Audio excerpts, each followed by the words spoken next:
सच्चिदानन्देश्वराय नमो नमः। अथ द्वितीयाध्याय प्रथम आह्निकम। दूसरे अध्याय का पहला आह्निक आरंभ होता है यहाँ से।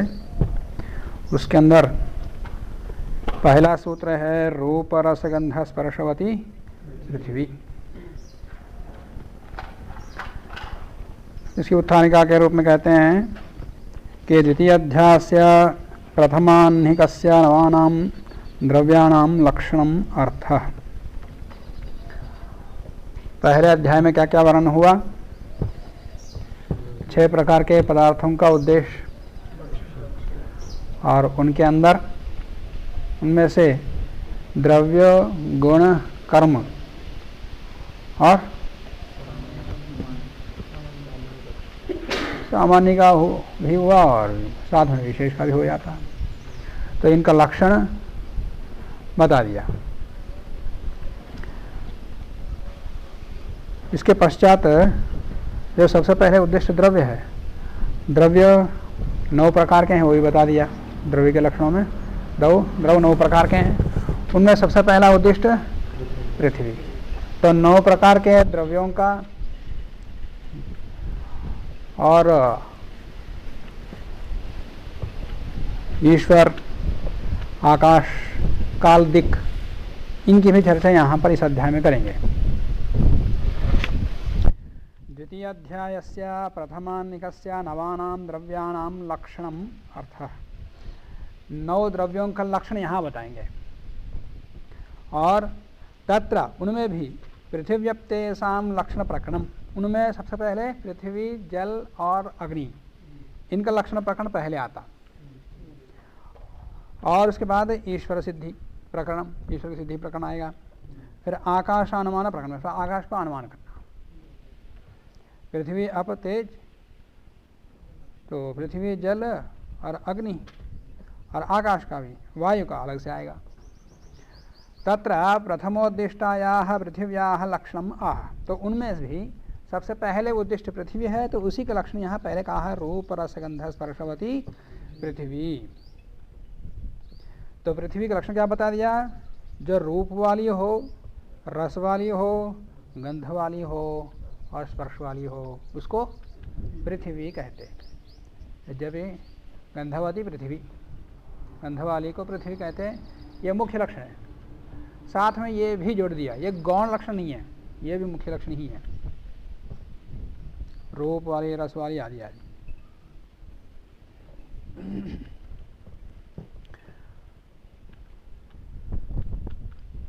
रूपम नील पीताद्यनेक प्रकारं पृथिव्याः एव। नील रूप कितने प्रकार के हैं?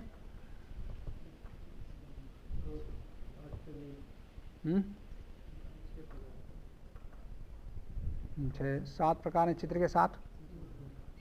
तो शुक्ल, नील, पीत, हरित, रक्त, कपिश, चित्र, ये 7 प्रकार के वर्ण हैं, सप्तवर्ण हैं। तो 7 वर्णों में ये बता रहे हैं कि रूपम माने नील रूप आदि, नील, पीत आदि अनेक प्रकारम, अनेक प्रकार का रूप जिसमें रहता है उसको पृथ्वी कहते हैं। इसके आधार पर कुछ लोग नाना रूपवती पृथ्वी इतना ही लक्षण बना देते।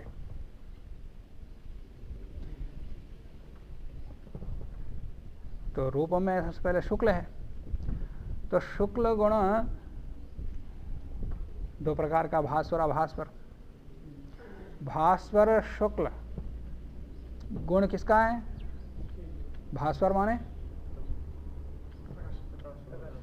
दूसरे को प्रकाशित करना, दूसरे को प्रकाश, अपने आप प्रकाशित होना है ही और दूसरे को प्रकाशित करना, ये अर्थ होता है भास्वर। तो भास्वर शुक्ल वर्ण या गुण केवल अग्नि का है और किसी में नहीं है।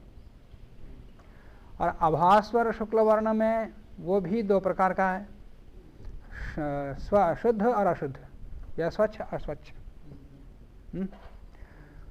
स्वच्छ अभास्वर शुक्ल वर्ण जल में, जल में जो शुक्ल वर्ण है वो अभास्वर, दूसरे को प्रकाशित करने वाला नहीं है, वो अभास्वर शुक्ल वर्ण है। और स्वच्छ है वो, भास्वर अभास्वर दो प्रकार का हुआ शुक्ल वर्ण। तो भास्वर शुक्ल वर्ण तो केवल अग्नि में, और जो अभास्वर शुक्ल वर्ण है वो दो प्रकार का और है, वो स्वच्छ और अस्वच्छ। तो स्वच्छ अभास्वर शुक्ल वर्ण केवल जल में है, तो केवल जल में है तो जल के लक्षण बन जाएगा, अभास्वर शुक्ल वाला जल होता है, और स्वच्छ अभास्वर शुक्ल वर्ण वाला। और पृथ्वी में किस प्रकार का है? अस्वच्छ अभास्वर शुक्ल वर्ण, जिसके अंदर है उसको पृथ्वी कहते हैं। ये पृथ्वी के अलावा और किसी में नहीं है वो है। और शेष नील पीत हरित रक्त कपिश चित्र, ये वर्ण भी पृथ्वी में है, ये वर्ण भी पृथ्वी में है। तो 7 प्रकार के वर्णों में से शुक्ल नील पीत हरित रक्त कपिश, शुक्ल में से कौन सा शुक्ल लेना यहाँ पर?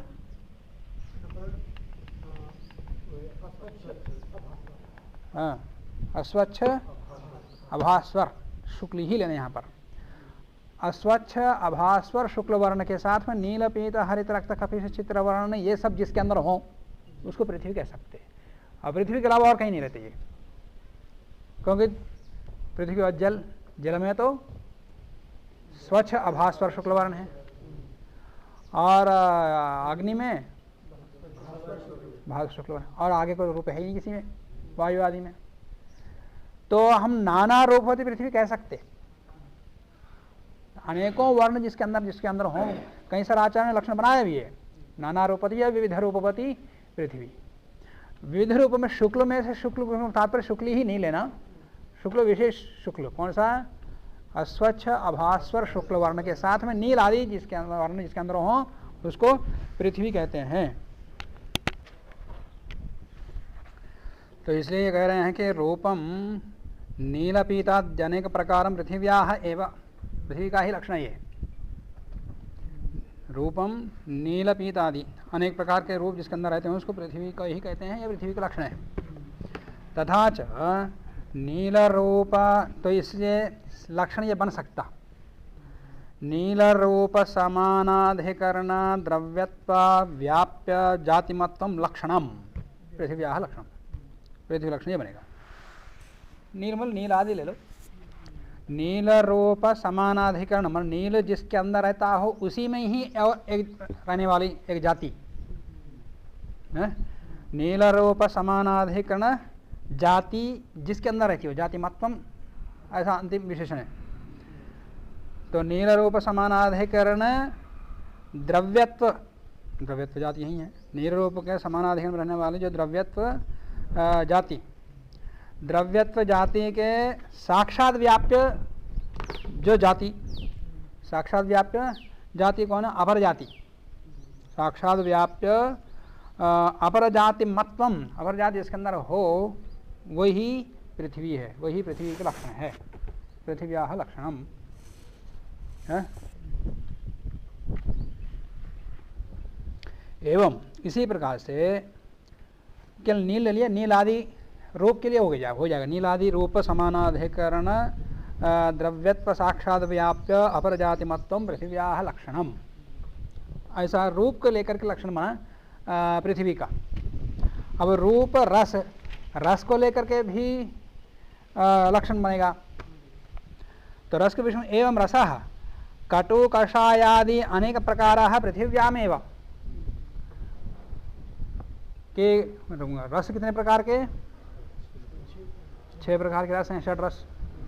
तो मधुर अम्ल लवण कटु कषाय तिक्त 6 हो गए। कोई चित्र को भी मान लेते हैं, कोई चित्र को रस के रूप में मानते हैं, कोई नहीं मानते।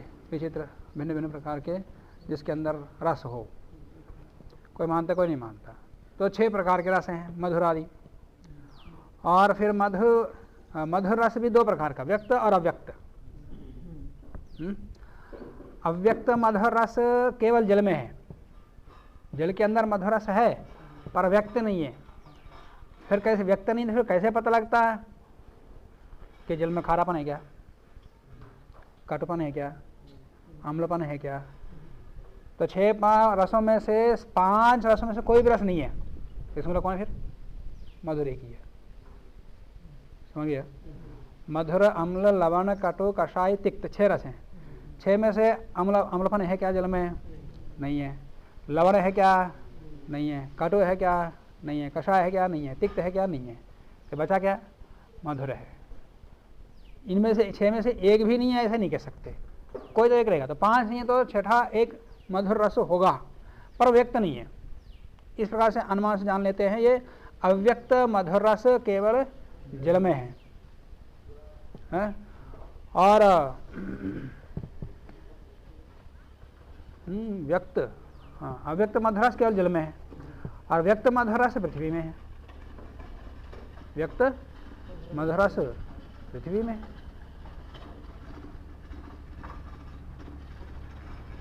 मधुर में से अशेष सभी रस इसके अंदर है, शेष सभी रस व्यक्ति ही है इसके अंदर। तो जिस प्रकार रूप नाना रूपवती है, नाना रसवती पृथ्वी भी कह सकते हैं, विविध रसवती पृथ्वी भी कह सकते पृथ्वी के लक्षण के लिए।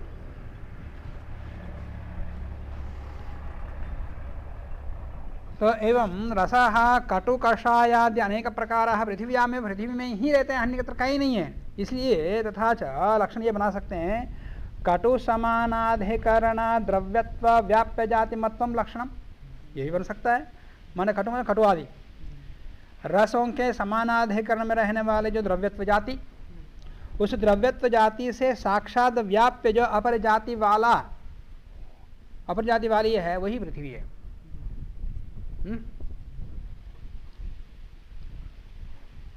कटु आदि रस समानाधिकरण द्रव्यत्व साक्षात व्याप्य अपर जातिमत्वम पृथिव्याः लक्षणम, ये दूसरा लक्षण बन गया इसका। एवं कषायादि पद प्रक्षेपण, यहाँ तो कटु लेकर के दिखाई दिया, कषायादि लेकर के अलग अलग लक्षण बन सकता है, तो हमने आदि जोड़ दिया, सब आ जाएंगे इसके अंदर। एवं कषायादि पद प्रक्षेपेण लक्षणानि ऊहनीयानि, इसी प्रकार लक्षण को जाने। रूप रस गंध, गंधा द्विधा, गंध 2 प्रकार का, सुरभि असुरभिश्च। तो सुरभि गंध हो चाहे असुरभि गंध हो, ये दोनों प्रकार गंध केवल पृथ्वी में ही है, या अन्यत्र कहीं नहीं है। तथा च गंध समानाधिकरण द्रव्यत्व व्याप्य जातिमत्वम लक्षणम पृथ्व्याः लक्षणम, जानितमत्वम नहीं है, जातिमत्वम।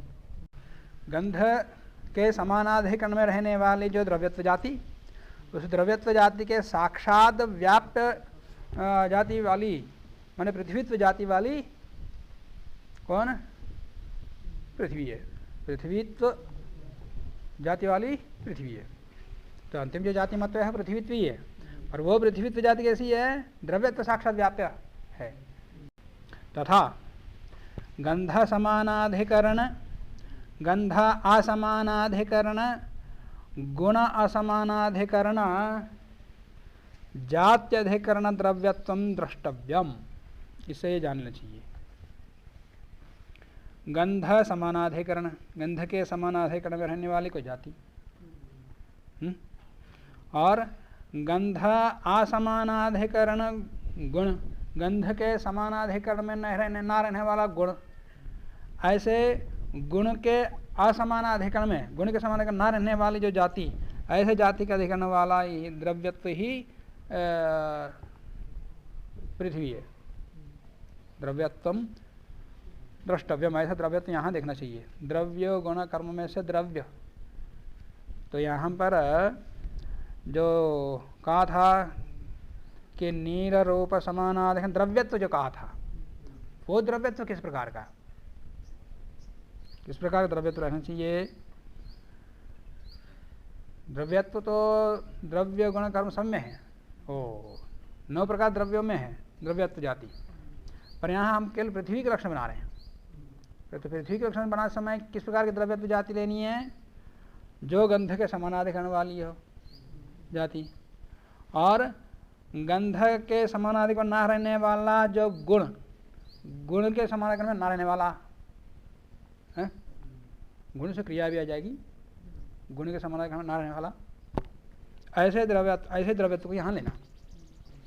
गुण में भी द्रव्यत्व है, गुण में कह रहा हूँ, पृथ्वी जल अप तेज उनमें भी द्रव्यत्व है, पर उन द्रव्यत्वों को नहीं लेना है। कर्म में तो फिर द्रव्यत्व है नहीं, न गुण में है। तो द्रव्यत्व जाति किस प्रकार, गंध समानाधिकरण, और गंध के समानाधिकरण में न रहने वाला जो गुण, गुण के असमानाधिकरण वाला जो जाति अधिकरण, जाति के अधिकरण वाला ही द्रव्यत्व यहाँ जानना चाहिए। तो अभी तक तो गंध के विषय को लेकर बता दिया। अब गंध का विषय आते ही पत्थर, पृथ्वी है ना, पृथ्वी कौन सी है, पार्थिव पदार्थ है, तो उसके अंदर गंध कहाँ है, आशंका उठती है। तो पूर्व पक्षी आक्षेप कर रहा है, न चा पाषाणादौ गंध रसयो, गंध भी नहीं रस भी नहीं है। चार के देखो, कुछ रस आता, कोई रस नहीं है इसके अंदर। और पृथ्वी में आपने कहा कि सब प्रकार के रस हैं और गंध तो है ही, तो पत्थर पार्थिव पदार्थ है, उसके अंदर कोई रस है इन 6 पदार्थों 6 रसों में से, और गंध ना सुरभि है ना सुरभि, कोई भी गंध नहीं है, तो आप इसको पृथ्वी कैसे कहते हैं। एक उदाहरण के रूप में लिया, ऐसे बहुत सारे पदार्थ मिल जाएंगे पार्थिव पदार्थों में। पाषाणादौ, इसलिए आदि ले लिया, पाषाणादौ गंध रसयो अननुभवात्, इनमें से न गंध का न रस का अनुभव ही नहीं होने से तत्र अव्यापकम, अव्यापकम, तो ये लक्षण यहाँ व्याप्त हुआ ही नहीं, तो अव्याप्त दोष दूषित हो गया, ये लक्षण है। अव्यापकम इदम उभयम अपीति वाच्यम, तो ये भी कहना चाहिए कि गंध रस का यहाँ है ही नहीं, तो इनका भी समाधान कहना चाहिए आपको।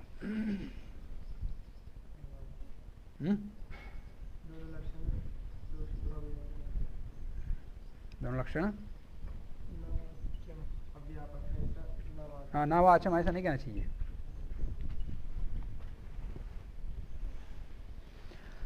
तत्र आपाततः गंधरसयोः अननुभवेपि, आपाततः, आप पाषाण आदि में गंध और रस की अनुभूति ना होने पर भी उसके अंदर है,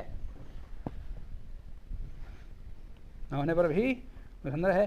जैसे वह गर्मी अच्छी पड़ रही है, पत्थर गर्म हो गया, फिर उसको वर्षा हुई तो गंध आता है, पर वो कोई कह सकता है कि वहाँ पर गर्मी और जल के संयोग से गंध आया, अन्ना की पत्थर का गंध आया, ऐसा समाधान दे सकते।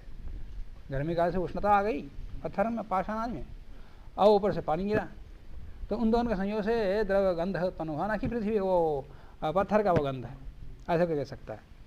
इसलिए तो समाधान वो नहीं दे रहे, दूसरे प्रकार समाधान दे रहे, तदीय भस्म से तदुपलम्भात, पत्थर को भस्म बना दो, उसमें गंध भी दिखा देगा, चार के देखो और रस भी पता लगेगा। सुवर्ण आदि का भी गंध पता लगेगा और रस का भी पता लगेगा भस्म करने के बाद। तो गंध रसयो अनुभवेति तदीय भस्मसु तदुपलम्भात, उसको भस्म करो, तो भस्म करने के बाद गंध की उपलब्धि होगी, रस की भी उपलब्धि होगी, और उसके अणुओं में विद्यमान है, तो इसमें वो जो स्थूल है अणु का संघात रूपी पत्थर है उसमें भी रहना चाहिए। ये एव अवयवा पाषाणारंभका, जो अवयव पाषाण के आरंभक हैं, पाषाण को बनाने वाले हैं, एव अवयवा पाषाणारंभका तेव तद भस्मारंभका, वही तो अवयव भस्म को बनाए। जिन परमाणुओं ने पत्थर को बनाया या जिन परमाणुओं के संघात से पत्थर बना, उन्हीं परमाणु के संघात से ये भस्म भी तो बना, तो उन्हीं परमाणुओं के संघात रूपी भस्म में गंध और रस की अनुभूति हो रही है, तो इसका मतलब पाषाण में विपन्न वहाँ अनुभूत अवस्था में यहाँ उद्भूत हो गया। तदुपलम्भात ये अवयवाः पाषाणारंभकाः ते एव तद भस्म आरंभकाः अपि इति न अव्याप्ति, इसलिए पाषाण आदि में जहाँ आपाततः गंध रस की उपलब्धि न होती है वहाँ कोई अतिव्याप्ति नहीं है, अव्याप्ति नहीं है। कथम तरी सुरभिः समीरणः तिक्तम कारवेल जलम इति प्रतीति। अच्छा, गंध गुण केवल पृथ्वी में अन्यत्र कहीं नहीं है, आपने कहा ठीक है, मान लिया। ये सुरभि सुगंध है, वो सुरभि वायु, ये दुर्गंध वायु आ रहा है, ये कैसे प्रयोग करते फिर आप? वायु के अंदर सुरभि दुरभि कैसे आ गया है? और तिक्तम कारवेल जलम, ये करेला का जल कड़वा है, ये तिक्त जल में कहाँ से आ गया? जल का तो आपने कहा कौन सा रस उसके अंदर? मधुर, अव्यक्त मधुर, अव्यक्त मधुर ही जल में है। तो जल के अंदर करेले का रस, वो भी तो जल ही तो है, उसके अंदर कड़वापन कहाँ से आया? तिक्तम कारवेल जलम इति प्रतीति इति चेन न, ये आपकी अनुभूति ठीक नहीं है, उसको समझना आपका ठीक नहीं है। क्योंकि पार्थिव उपाधिकत्वात् तयोः गंधरसयोः, पार्थिव की उपाधि से, पार्थिव के संयोग से उनमें गंध माने वायु के अंदर गंध और जल के अंदर कड़वाहट रूपी जो रस है वो आया है। वायु गुलाब के बगीचे से इधर आ रहा है, कभी कल परसों में कहीं से जा रहा था गाड़ी से, तो धनिया की खेती लोग निकाल रहे थे, हमें उधर देखा नहीं जा रहा, तो धनिया गंधा है, उधर देखा तो धनिया खेती लोग तोड़ रहे, तो उसके अणु वायु के अंदर मिल करके फिर आए, ना कि वायु के गुण है वो। तो पार्थिव के उपाधि से, पार्थिव के संयोग से वो आया होगा। ऐसे ही जल के अंदर भी जो कड़वाहट आया है, जो करेला के अंदर जो पार्थिव तत्व हैं वो रस जल के अंदर आया। तो पार्थिव उपाधिकत्वात् तयोः गंधरसयोः उपलब्धि। अब स्पर्श, रूप रसगंध स्पर्शवती पृथ्वी का। अब स्पर्शवती है, स्पर्श कौन सा प्रकार का स्पर्श है? स्पर्श कितने प्रकार का है?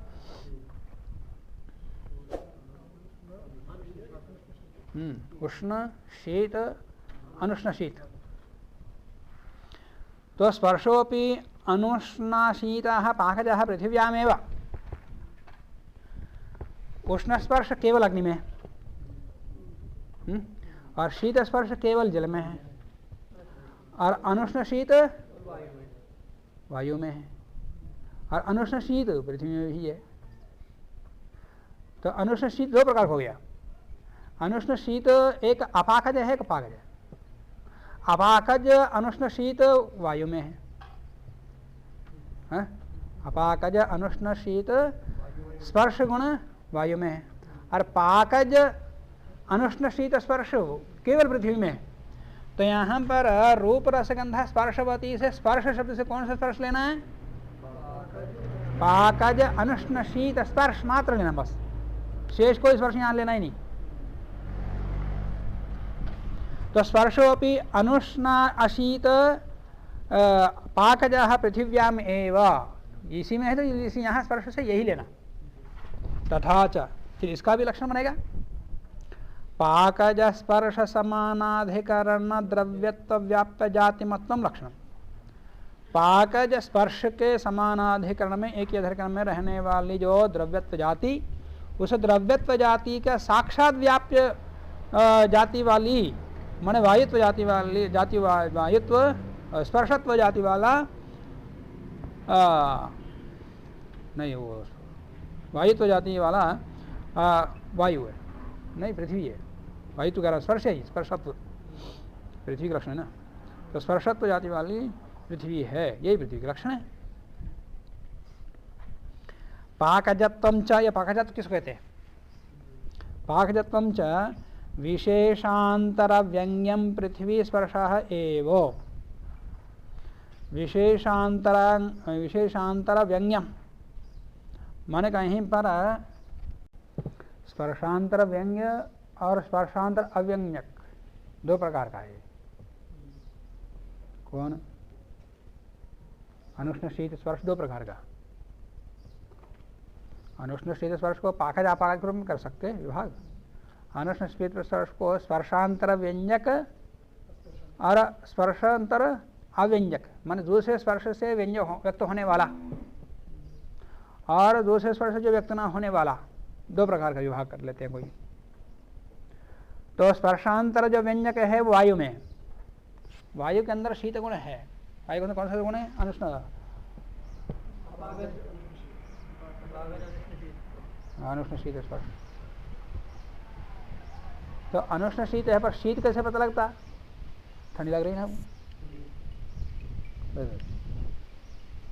जल के कारण से, या स्नान करके आ गए, बाहर खड़े हो गए, हवा लगी तो ठंड लगता। और गर्मियों में किसी वायु कारण से उष्ण की अनुभूति होती है। पर तो यहाँ पर वायु के अंदर जो स्पर्श है वो किस प्रकार का? वो दूसरे स्पर्शों से व्यक्त होने वाला है। जल के संपर्क से या अग्नि के संपर्क से, उष्णता के संपर्क से इसका स्पर्श की अभिव्यक्ति होती है अनुष्ण शीत का है। तो इसलिए स्पर्शांतर व्यंजक कहते हैं इस स्पर्श को। स्पर्श को इंग्लिश में क्या कहेंगे? स्पर्श गुण को।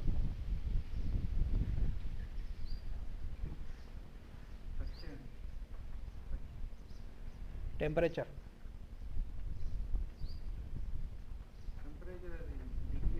तो यहाँ स्पर्श से अभिप्राय स्पर्श गुण। स्पर्श मतलब जैसा हम जो स्पर्श करते हैं किसी का, वो स्पर्श यहाँ है नहीं। यहाँ पर जो स्पर्श गुण की चर्चा चल रही है जिसको टेम्परेचर कहते हैं।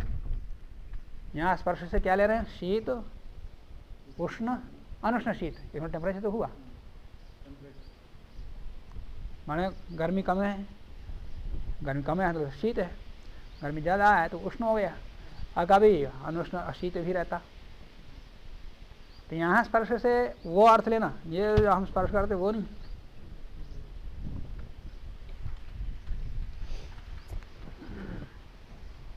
तो इसलिए यहाँ पर ये कह रहे हैं पाकजत्वं च विशेषांतर व्यंग्यम, जो दूसरे के द्वारा व्यंग्य हो, विशेषांतर व्यंग्यम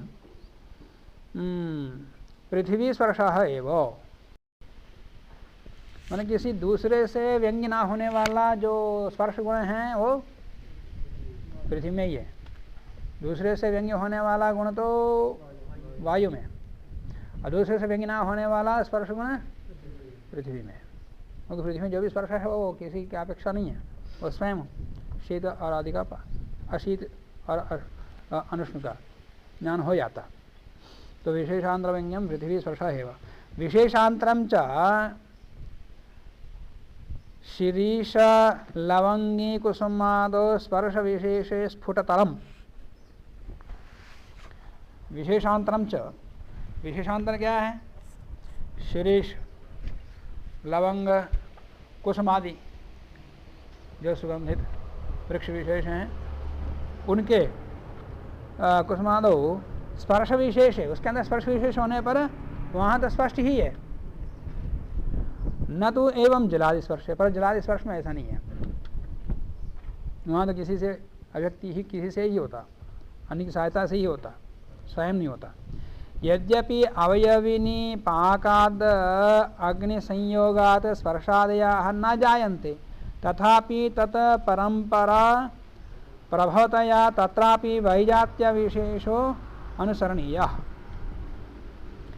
यद्यपि अवयविनी, अवयव में जो कांतिम कार्य है, समुदाय है, अवयवों से जो बन करके जो बना हुआ कार्य द्रव्य है, कार्य द्रव्य को अवयविनी, उस कार्य द्रव्य में अवयविनी पाकाद, पाक से, अग्नि संयोगात, पाक से अग्नि संयोग होने से स्पर्शादयः न जायन्ते, स्पर्शादि उत्पन्न नहीं होते, तथा फिर भी तत् परंपरा, उस परंपरा से, परंपरा प्रभवतया, परंपरा से किसी दूसरे कारण से उत्पन्न होते हुए, तत्रापि वहाँ पर भी वैजात्य विशेषः अनुसरणीयः। कोई कार्य द्रव्य अवयवी घट आदि बना रहे हैं, तो उसमें अग्नि के संयोग रूपी पाक से ही स्पर्श आदि उत्पन्न हुए हैं, पहले भी थे? पहले भी थे। पाक के बाद जो वर्ण में स्पर्श विशेष आता है वो तो पाक से आया, और पहले भी थे। तो वो कैसे आया फिर?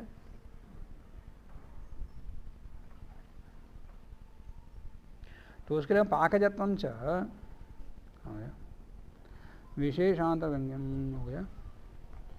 यद्यपि अवयविनी पाकाद अग्नि संयोगात स्पर्शादयाः न जायन्ते, अवयविनी मन कार्य द्रव्य के अंदर पाक से या अग्नि के संयोग से स्पर्शादि उत्पन्न नहीं होते, फिर भी तत्परंपरा से, परंपरा तात्पर्य यहाँ पर अवयवी के अंदर जो भी स्पर्शादि उत्पन्न होते हैं वो अवयवों के कारण से, अवयवों के, उसके अवयवों में स्पर्शादि था इसलिए अवयवी में आया। तो इसका मतलब परंपरा से आया, अवयव के माध्यम से अवयवी में आया। तत् परंपरा प्रभवतया, परंपरा के मन अवयवों के परंपरा से मन क्रम से, क्रम से, परंपरा से, अवयवों के क्रम से तत्रापि अवयवी के अंदर भी वो स्पर्शादि उत्पन्न होता है, यही इसका वैशिष्ट्य है।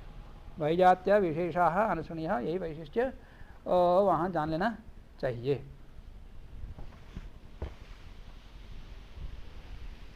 तो सूत्र का प्राय अर्थ स्पष्ट हो गया। इसके बाद विषय पृथ्वी का अनुमानतः सिद्ध करते, अन्वय व्याप्ति से, व्यतिरेक व्याप्ति से, फिर उसके अंदर उठने वाले जो भी आशंकाएं हैं, फिर उनका समाधान बड़े संक्षिप्त में, क्लिष्ट भाषा में कह दे, इसलिए हम उसको छोड़ देते हैं। आज पूरा समय इसमें जाएगा, आज का समय पर्याप्त भी नहीं होगा, यहीं तक कर देता हूँ। शेष आगे बढ़ते। प्रक्रिया कुछ नहीं है, परंतु संक्षिप्त कह दिया, कठिन प्रक्रिया में कह दिया, केवल अनुमान की प्रक्रिया आदि दिखा दिया।